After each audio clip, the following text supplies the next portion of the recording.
여호와께서 사람의 죄악이 세상에 가득함과 그의 마음으로 생각하는 모든 계획이 항상 악할 뿐임을 보시고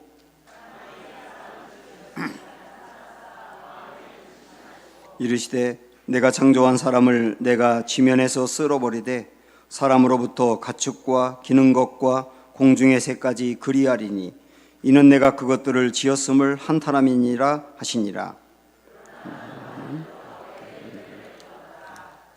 9장 1절 2절 우리 다 같이 보겠습니다. 하나님이 노아와 그 아들들에게 복을 주시며 그들에게 이르시되 생육하고 번성하여 땅에 충만하라. 땅의 모든 짐승과 공중의 모든 새와 땅에 기는 모든 것과 바다의 모든 물고기가 너희를 두려워하며 너희를 무서워하리니 이것들은 너희의 손에 붙였음이니라. 아멘. 네, 둘러보시면서 인사합니다. 사랑합니다. 축복합니다.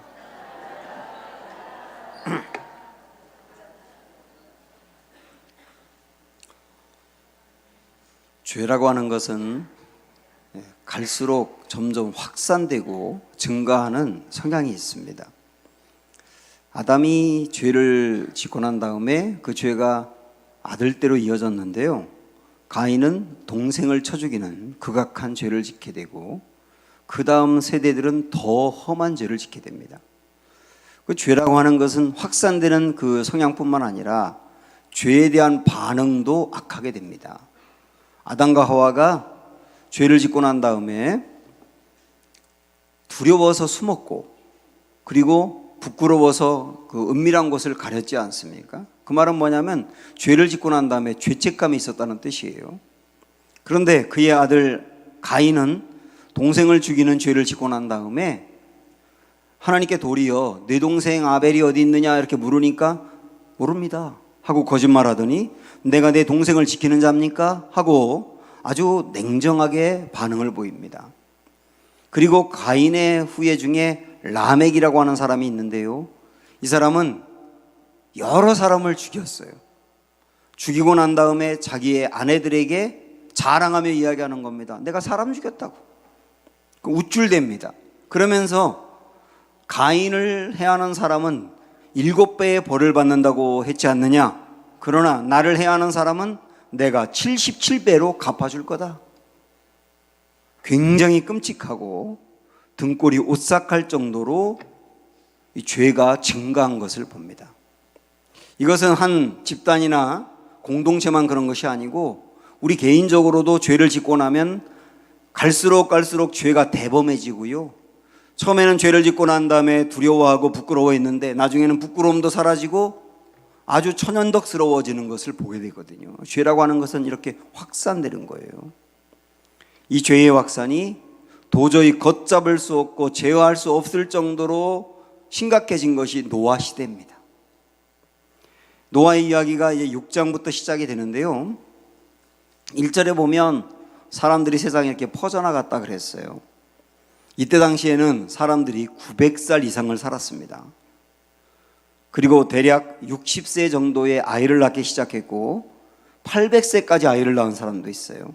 그래서 이렇게 따져보니까 깜짝 놀랄 게 뭐냐면 12대, 12대가 함께 애를 낳았더라고요. 그러니까 1대도 애 낳을 때 2대도 낳고 3대도 낳고 5대도 낳고 10대도 낳고 12대도 같이 애를 낳은 거예요. 그러니까 세상에 사람이 어마어마하게 퍼져나가게 된 것이죠.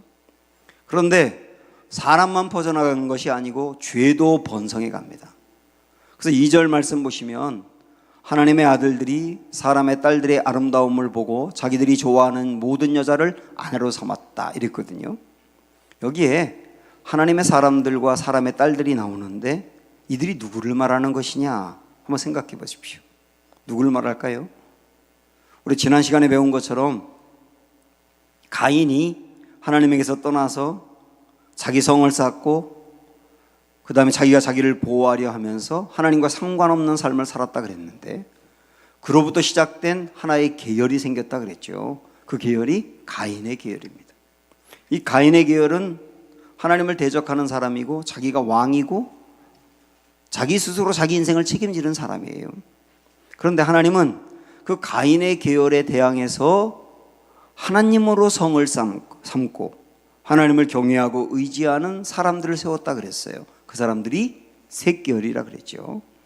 가인의 계열과 셋 계열이 함께 세상에 살아갔던 겁니다. 그런데 여기에 하나님의 사람들이 사람의 딸들의 아름다움을 보고 아내를 삼았다고 했는데, 여기서 말하는 하나님의 사람들은, 하나님의 아들들은 셋 계열을 말하고 사람의 딸들은 가인 계열을 말하는 겁니다.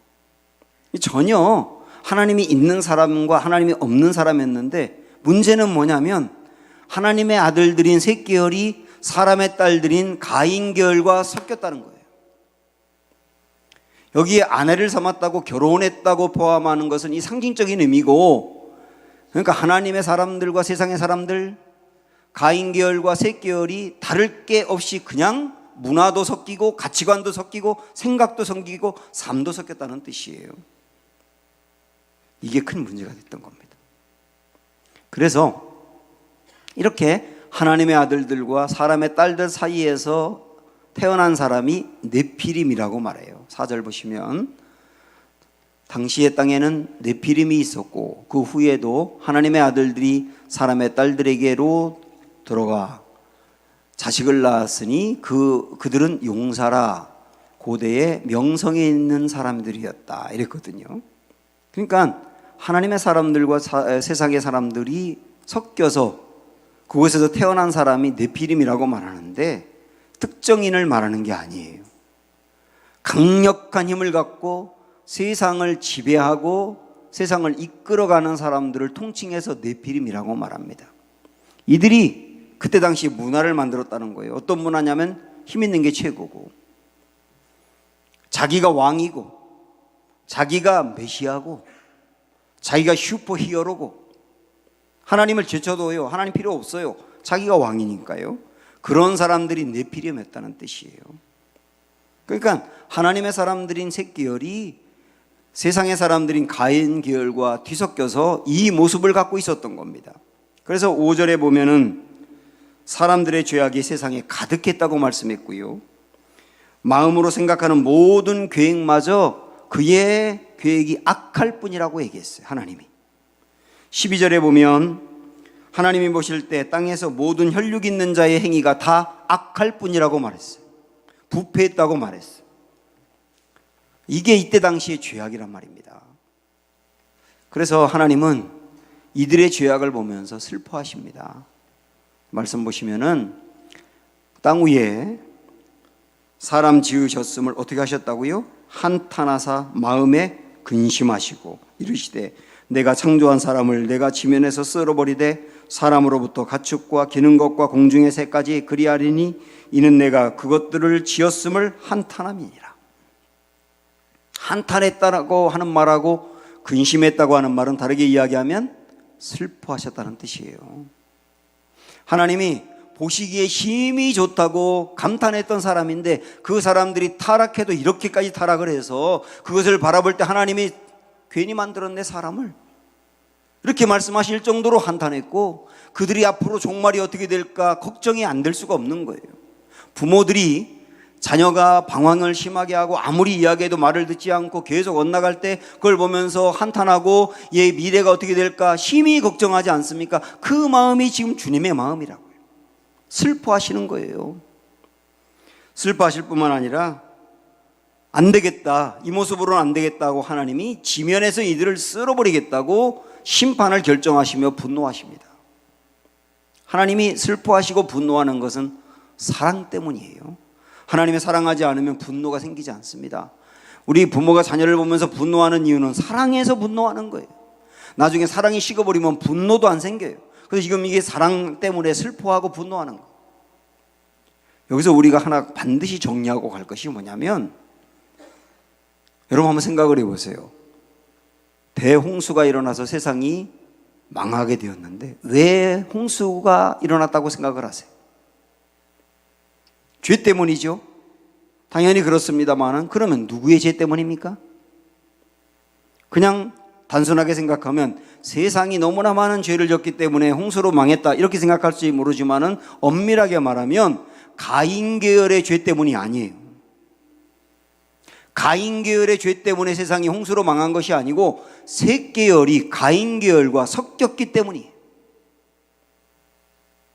그래서 제가 일도학교 공부하면서도 수도 없이 강조했던 게 뭐냐면 섞이면 망한다. 구약 성경에서 끊임없이 반복하는 게 뭔지 아십니까? 섞이면 망한다. 종교가 섞이면 망한다. 하나님도 믿으면서 바알도 같이 믿고 종교가 섞일 때 망하더라. 바벨론의 포로가 된 거, 아수르의 포로가 된 거, 그렇게 망하게 되었단 말이에요. 종교가 섞이고 가치관이 섞이고 세상 사람들과 믿는 사람들의 가치관이 같아요. 생각이 섞이고 이것이 바로 홍수가 일어난 원인이 되었고요. 그래서 우리는 결론을 얻을 수 있어요. 섞이면 망한다. 그래서 이렇게 섞였기 때문에 홍수가 일어난 거거든요. 그런데 하나님은 온 세상을 지면에서 쓸어버리겠다고 심판을 결정하셨지만 심판만 결정하신 게 아니고 심판 속에서 구원도 결정하십니다. 심판하시나 구원하신다. 심판으로 끝내는 것이 아니고 구원하신다. 그래서 하나님이 그 구원을 위해서 선택한 사람이 노아였던 겁니다. 8절 말씀, 9절 말씀 보시면 노아에 대해서 이렇게 소개하는데요. 이것이 노아의 족본이라 노아는 의인이요 당대의 완전한 자라 그는 하나님과 동행했다 그랬거든요. 그는 의인이었다고 나오는데 그가 물론 의인이었다고 해서 죄를 짓지 않은 완벽한 사람이었다는 뜻은 아닙니다. 그런 사람은 없어요. 그런데 당대의 완전한 자였다라고 말씀한 걸 보면 그때 당시에 사람들에 비할 때 의인이었다는 뜻이에요. 그때 당시에 사람들은 셋 계열까지도 가인 계열에 섞여서 다 죄의 구렁텅이로 빠져버렸는데 그 중에서 그래도 노아는 의로운 사람이었다는 거예요. 하나님 보실 때 하나님과 동행하는 사람이었고요. 그래서 하나님 그를 골라내시는 거예요. 물론 그가 의로워서 다른 사람에 비할 때 의로워서 하나님이 그를 불러서 구원으로 인도하셨냐? 그것도 아니긴 해요. 왜냐하면 이 말씀이 9절에 나오는데 그 앞에 나오는 8절 말씀 보시면 이렇게 표현하고 있습니다. 그러나 노아는 여호와께 은혜를 입었더라. 그러면서 은혜를 입어서 그도 의로웠고 그도 완전한 자였고 하나님과 동행했다. 이렇게 이어지는 거거든요. 그러니까 그가 의롭게 살고 하나님과 동행할 수 있었던 것도 은혜를 받았기 때문이라는 거예요. 모든 사람이 물론 은혜를 받았지만 그 은혜를 노아는 받아들인 겁니다. 그를 하나님 부르신 거예요. 여기서 또 하나, 하나님이 노아를 불러서 구원을 이루시기로 작정하면서 굉장히 중요한 언약을 하셨어요. 이 언약을 여러분 꼭 하셔야 됩니다. 자, 우리 읽어보시면 어떤 언약이냐면 내가 홍수를 땅에 일으켜 무릇 생명의 기운이 있는 모든 육체를 천하에서 멸절하리니 땅에 있는 것들이 다 죽으리라. 그러나 너희는 내가 내 언약을 세우리니. 어떤 언약이었나요? 너는 내 아들들과 내 아내와 내 며느리들과 함께 그 방주로 들어가라고. 여기 언약이 있어요. 어떤 언약이냐면 하나님은 의로운 노아를 불러내시면서 노아 한 사람만이 아니고 노아에게 속해 있는 가족들, 아들들, 아내, 며느리들, 이들은 의로웠다고 표현하지 않았어요. 그런데 의로운 노아에게 속해 있기 때문에 그들도 건져낸다는 거예요. 이게 하나님의 언약이에요. 여러분 이 언약을 잘 기억하셔야 돼요. 왜냐하면 하나님의 이 언약은 노아에게만이 아니고 그 이후에도 하나님이 사람들을 건져내 구원하시는 언약으로 연결되기 때문에 그래요. 어떻게 연결되느냐? 하나님은 의로우신 예수님, 그 예수님을 통하여 예수님 안에 속해 있는 사람들은 건져내시겠다는 거예요. 의로우신 예수님을 보면서 예수님 안에 속해 있는 사람들은 설령 의롭지 않아도 예수님으로 인하여 건져내겠다는 거예요. 이게 하나님이 사람을 건져내고 구원하시는 하나의 방법이 되고 언약이 된 거예요. 이 언약은 지금도 변함이 없습니다. 그래서 사랑하는 여러분, 의로우신 예수님을 믿고 예수님에게 여러분이 속하여 예수님 안으로 들어간다면, 예수님을 믿는다면 그 말이죠. 그러면 예수님으로 인하여 우리도 구원받는다는 것을 믿으십시오. 노아로 인하여 노아에게 속해 있는 사람을 구원하신 것처럼 지금도 동일한 방법으로 하나님 구원해 나시는 거예요. 이것은 이 말씀으로 우리가 연결해서 확인하면 됩니다. 로마서 5장에 있는 말씀 두 구절을 보겠는데요. 먼저 12절 말씀 보시면, 그러므로 한 사람으로 말미암아 죄가 세상에 들어오고 죄로 말미암아 사망이 들어왔나니 이와 같이 모든 사람이 죄를 지었으므로 사망이 모든 사람에게 이르렀느니라. 여기서 말하는 한 사람이 누구예요? 아담이에요. 아담 한 사람의 죄가 대표성이 되어서, 아담 한 사람의 죄가 대표성이 되어서 그 다음에 모든 세대에게 죄가 이어졌다는 거예요. 그래서 태어나는 모든 사람들은 다 죄가 있는 상태로 태어나고 그래서 사망에 이르게 되었다는 거예요. 억울하죠. 그런데 이렇게만 하면 불공평하지 않습니까? 그런데 하나님이 대표성으로 한 사람을 더 세우세요. 19절 말씀 보시면 시작. 한 사람이 순종하지 아니함으로 많은 사람이 죄인 된 것 같이 한 사람이 순종하심으로 많은 사람이 의인이 되리라. 여러분 대답해 보세요. 앞에 있는 한 사람은 누굽니까? 아담. 뒤에 있는 한 사람은 예수님이에요. 아담 한 사람의 불순종으로 죄로 말미암아 죄가 세상에 들어와서 사망에 이르렀다면 그것으로 끝내는 것이 아니고 하나님은 또 한 분의 대표성을 띌 분을 선택하셨어요. 그분의 순종함으로 말미암아, 그분의 순종함으로 말미암아 사망 가운데 있는 사람들에게 구원이 오고 생명이 왔다는 뜻이에요. 이런 방법으로 주님이 구원하신다. 이런 방법으로 구원하신다. 이게 약속이거든요. 이 약속을 우리에게도 지금 주신 겁니다. 단 조건이 있어요. 예수님 안에 속하기만 한다면. 오늘 우리에게 그 은혜가 있기를 축원합니다. 심판으로 멸망을 받을 세상에 하나님이 구원을 계획하셨는데, 하나님이 안 되겠다, 다 쓸어버리겠다라고 말했던 것은 심판이에요. 그런데 쓸어버리겠다고 심판을 작정하고 그 다음에 방주를 만들어야 되겠다, 그런 것은 구원이에요. 그러니까 쓸어버리겠다와 방주를 만들겠다가 같이 온 겁니다. 하나님이 심판을 계획하셨지만 심판으로 끝내는 것이 아니고 심판하시나 구원하시는 하나님의 은혜를 방주로 베풀어 주신 거예요. 그래서 세상의 죄악으로 심판을 당해야 되는 사람들에게 살 수 있는 길을 주셨는데 그 길이 방주란 말입니다.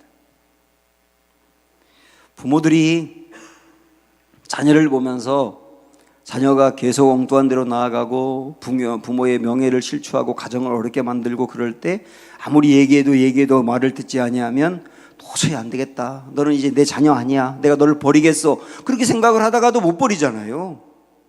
그러면서 다시 구원을 얘기하잖아요. 그게 부모의 마음인 것처럼 주님의 마음도 그와 똑같은 거예요. 그래서 노아 시대 때 사람들을 보면서도 안 되겠다, 쓸어버리겠다 하면서도 작정하셨다가도 아니야, 방주를 만들어야 되겠어, 그리고 살 수 있는 길을 줘야 되겠어 하신 걸 생각을 해보시라고요. 그러면서 한 사람이라도 더 방주 안으로 들어오기를 원하는 하나님의 마음이 있었던 거예요. 그 마음 우리 베드로전서 2장에 3장에 보면 나오는데 이렇게 표현하고 있습니다. 그들은 전에 노아의 날 방주를 준비할 동안 하나님이 어떻게 하셨다고요? 오래 참고 기다리실 때 방주로 들어오라고. 세상이 심판당할 건데 심판 중에도 살 수 있는 길이 있는데 방주로 오면 산다고, 방주로 들어오라고 하나님은 끊임없이 오래 참고 기다리셨다고. 그런데 들어오지 않았다는 거예요. 8명 빼고는. 이 말씀은 지금 우리에게도 주는 거예요. 죄악으로 심판을 당해야 되는데 하나님은 심판으로 끝내지 않고 구원받을 수 있는 길을 주셨다. 거기로 돌아오라고 지금도 끊임없이 말씀하고 있다, 이 말이죠. 홍수가 일어나서 온 세상이 물로 가득할 때 그 홍수는 살아있는 모든 생물을 죽이는 심판이 되었어요. 그런데 홍수가, 물이 어떤 사람에게는 심판이 되었지만은 방주 안에 있는 사람에게는 구원이 된 거예요.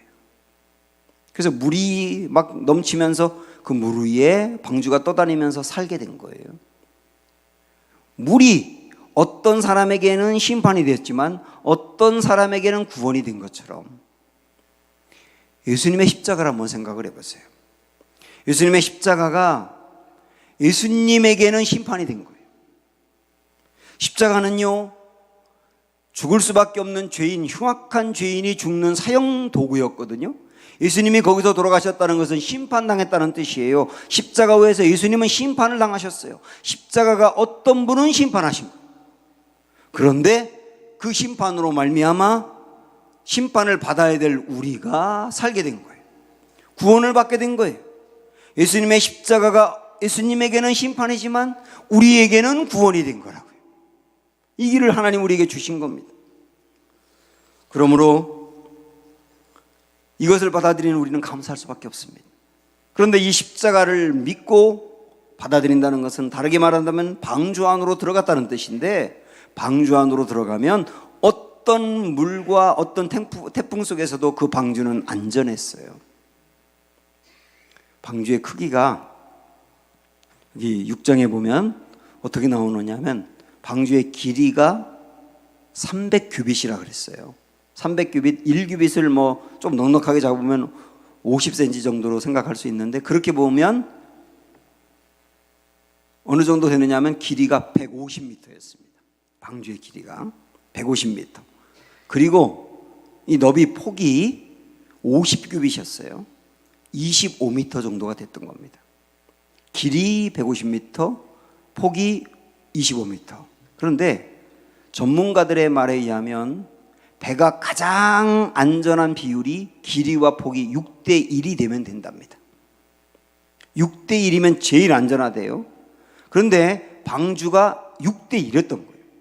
그럼 이건 무엇을 의미하느냐면 어떤 홍수와 태풍 속에서도 안전하도록 하나님이 만드셨다는 의미도 되지만, 영적인 의미로 이것을 해석한다면 방주 안에 들어가 있기만 하면,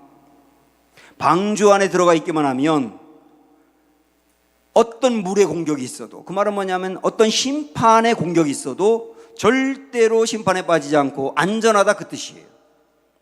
예수 그리스도의 십자가를 내 마음으로 받아들이고 믿기만 한다면 그 예수 그리스도의 십자가를 통하여 얻은 구원은 어떤 경우든 잃어버리지 아니하며 영원할 것을 믿습니다. 안전하단 말이에요. 그래서 주님이 보장하신다고요. 이것을 생각할 때 우리는 정말 감사한 거예요. 이 은혜를 베풀어 주신 주님께 말이죠. 우리가 하나님의 은혜로 이런 구원을 받았다고 한다면 여러분 이것도 하셔야 합니다. 구원에는 우리에게 베풀어 주시는 은혜만이 아니고 사명이 있다는 것. 구원은 사명이 따른다는 것. 그걸 아셔야 돼요. 그래서 방주에 들어가서 구원을 받은 노아의 가족들, 이제 지면에서 물도 다 없어져 버리고 완전히 새로운 세상이 펼쳐졌을 때 9장으로 넘어가서 보면 하나님이 노아의 가족들에게 사명을 주십니다. 자, 1절 2절 보십시오. 시작. 하나님이 노아와 그 아들들에게 복을 주시며 그들에게 이르시되 뭐라고 하셨어요? 생육하고 번성하여 땅에 충만하라. 땅의 모든 짐승과 공중의 모든 새와 땅에 기는 모든 것과 바다의 모든 물고기가 너희를 두려워하며 너희를 무서워하리니 이것들은 너희의 손에 붙였음이니라. 이게 새롭게 세상이 펼쳐진 다음에 살게 될 노아의 가족들에게 주신 명령입니다. 사명입니다. 근데 여러분 이 말씀 읽어보니까 이 말씀 어딘가 읽었다는 생각이 들지 않으세요? 어디에서? 창세기 1장에서. 하나님이 인간을 만드시고 그때 주셨던 말씀하고 너무 비슷한 거예요. 그 말씀 한번 우리 확인해 보면서 비교해 봅니다. 하나님이 자기 형상 곧 하나님의 형상대로 사람을 창조하시되 남자와 여자를 창조하시고 하나님이 그들에게 복을 주시며 하나님이 그들에게 이르시되 어떻게 했어요? 생육하고 번성하여 땅에 충만하라, 땅을 정복하라 등 말씀하신 거예요. 너무 비슷한 말씀이에요.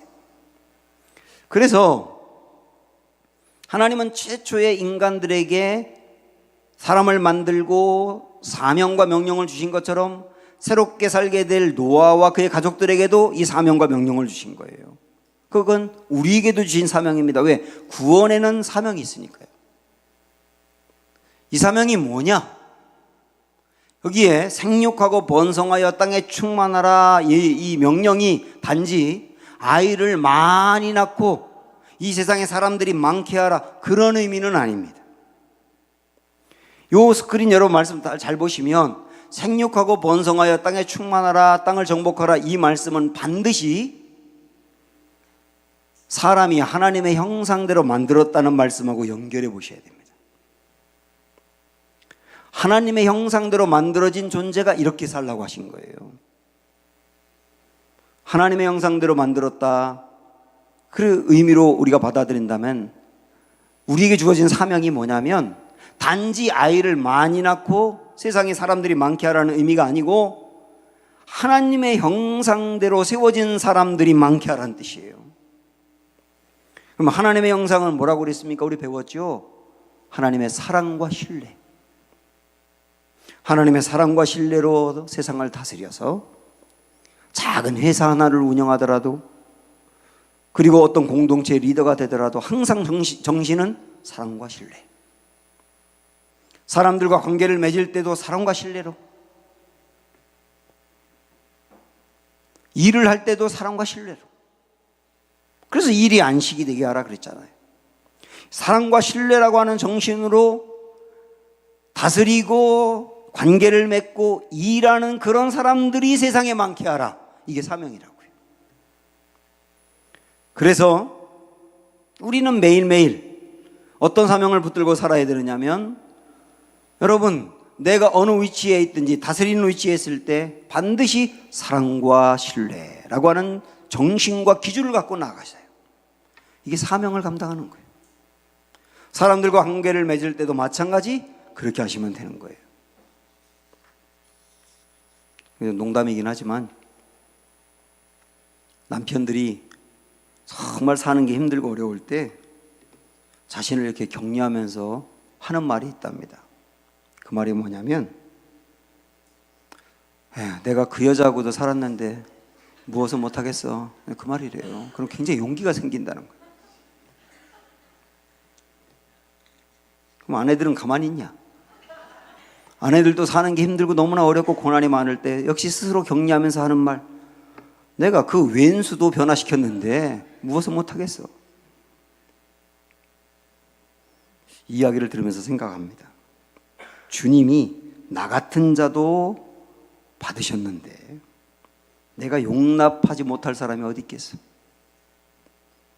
이런 마음을 갖고 사람들과 관계를 맺어가는 게 사랑과 신뢰.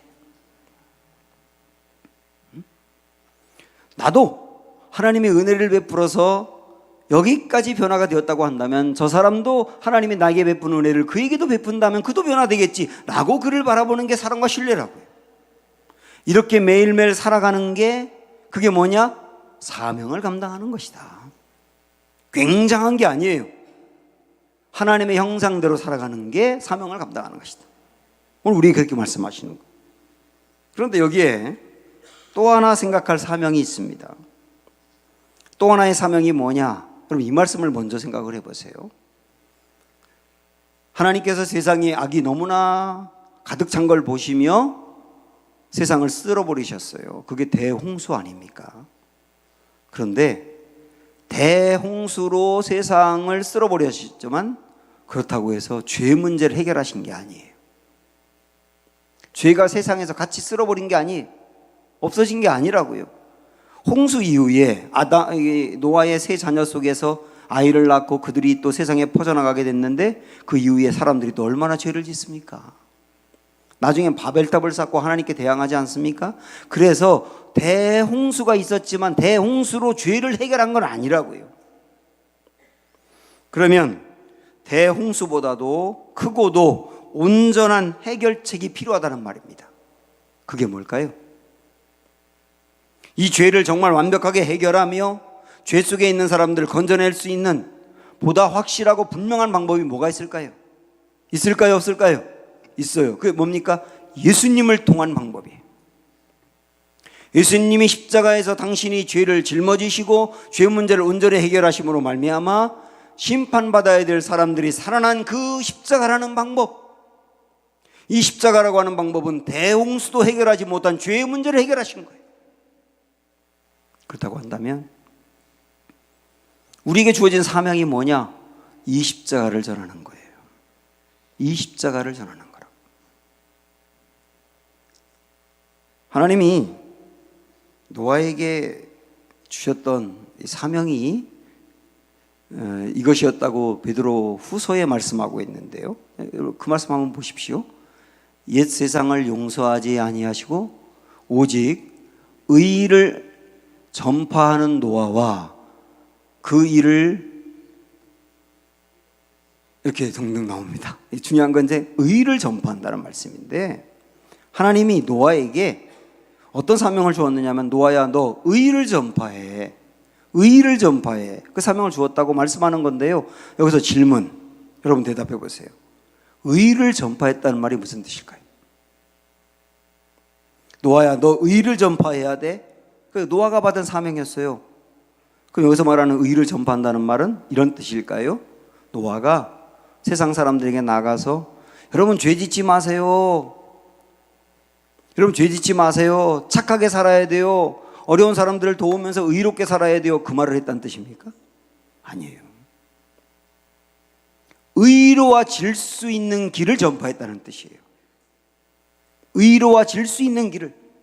세상 사람들이 다 죄 가운데 빠져 살고 그들의 죄로 말미암아 의를 잃어버렸는데, 그 의는 착하게 살고 어려운 사람 도와가면서 의롭게 사는 길이 아니고 어디로 오면 되느냐면 방주 안으로 들어오세요. 방주 안으로 들어오는 게 의로워지는 길이에요. 방주 안으로 들어오면 하나님의 은혜가 우리의 죄를 덮어요. 그래서 의로워지는 거예요. 이걸 전파했다는 뜻이에요. 세상에 나가서 착하게 사세요, 죄 짓지 말고 사세요, 이 말을 한 것이 아니라 방주로 들어오세요, 그 말을 한 것이 의를 전파했다는 뜻이에요. 자, 오늘 우리도 어떻게 우리가 의로워질 수 있을까요? 여러분 의로운 행위로 의로워질 수 있습니까? 저는 목사입니다. 그런데 저 나름대로 의롭게 살려고 애쓰고 노력을 하지만 제가 저를 알아요. 제가 저를 안다고요. 제가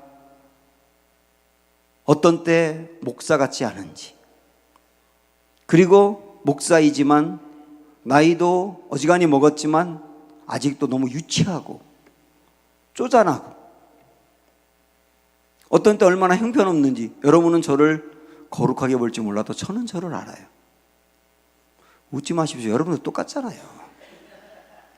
우리 알잖아요. 우리 알잖아요.